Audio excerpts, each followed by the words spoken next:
Thank you, Ed, and I want to thank Stuart for being here. I was proud to co-sponsor legislation bearing his son's name. As many of you know, he was killed in Israel by Palestinian terrorists, and our thoughts and prayers are with you, sir. I also want to thank the Hudson Institute. They actually helped me write my book, Failures of Imagination, and put together some creative energy in the room. But I want to take sort of you back historically. I think what is past is prologue. That's what's at the archives. And I think it's important to look back at the year 1979. That year transformed the Middle East and changed the world. In that year, radical Islamist ideology rippled around the globe. And the revolution in Iran brought the Ayatollah and his oppressive Shia theocracy to power. That same year, a dark veil of Sunni extremism fell over Saudi Arabia and other Arab nations. And also that year, the Soviets invaded Afghanistan. And the Mujahideen, under the leadership of Osama bin Laden, became a force to be reckoned with. It was as if time had gone backwards. And today, 38 years later, and 16 years after 9/11, the threat landscape remains. The Ayatollah is more powerful than ever. The Sunni extremists continue their reign of terror, and the Russians have returned to the region to control the ports in Syria and prop up the dictator Bashar al-Assad.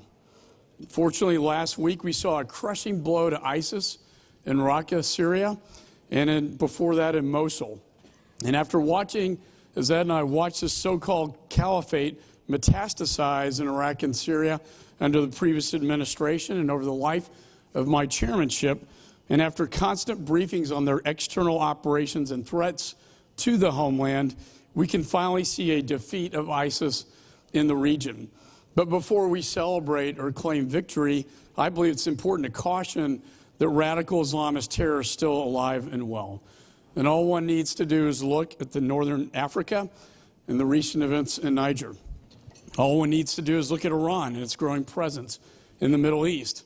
All one needs to do is look at how hateful ideology mastered the global bandwidth of the internet by recruiting, training, and radicalizing future militants to its cause. I recently traveled to Israel with Chairman Royce, and there we had a candid discussion with Prime Minister Netanyahu about the greatest threat to his country, the Shia crescent from Iran. Iran is filling the vacuum in Iraq and Syria, and through Hezbollah, it's building rocket manufacturing plants in Lebanon. Through Hamas, it's digging tunnels and aiming rockets against the Iron Dome. And in Yemen, it's backing the Houthi rebels. The Prime Minister also briefed us on the relationship and opportunity that has arisen between Israel and Saudi Arabia, once proclaimed enemies. Now these two nations have a unique alliance. The enemy of my enemy is Iran. This threat exists not only against what Iran references to as Little Satan, but also what it calls the Great Satan, the United States. The threat of a nuclear Iran is real and must be stopped. And in Congress, under Ed Royce's leadership, we passed the sanctions on Iran's ballistic missile program as well as Hezbollah. And as the President announced, we will also sanction the Iran's Revolutionary Guard Corps, a bill that I passed in 2 prior Congresses to designate them as a foreign terrorist organization, because that is what they are. Finally, we must deal with the issue of terror financing.